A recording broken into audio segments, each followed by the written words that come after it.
Сәлеметсіз бе? Мына үшінші есебі. Бөлшекті сызып алып, бұрыс бөлшекке айналдырамыз. 2 мен 4-ті көбейтеміз, оған 1-ді қосамыз. 4-тен 9 болады. Көбейтілген 1/3-тен 2 деген 1 мен 3-ті көбейтіп, оған 1-ді қосамыз. Сонда мына жерде 4 болады.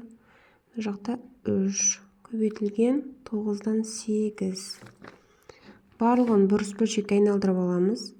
1/5-тен 1 дегеніміз 1 мен 5-ті көбейтеміз, оған 1-ді қосамыз. Сонда 5-тен 6. Көбейтілген 9-дан 4.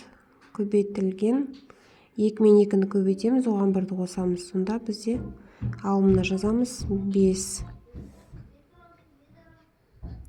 2.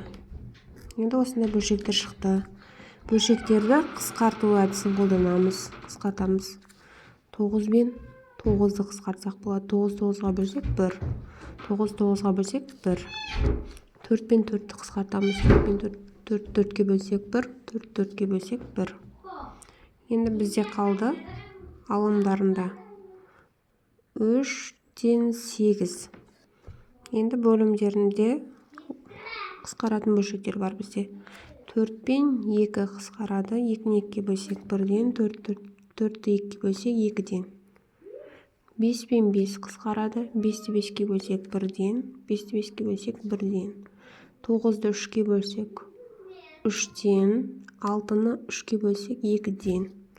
Бірдей санға бөлінетін сандарды қысқартып жіберуімізге болады көбейткен кезде.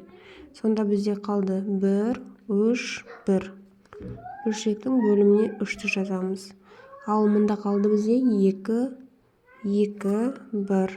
2-ні 2-ке көбейтсек 4, 4-ті 1-ге көбейтсек 4.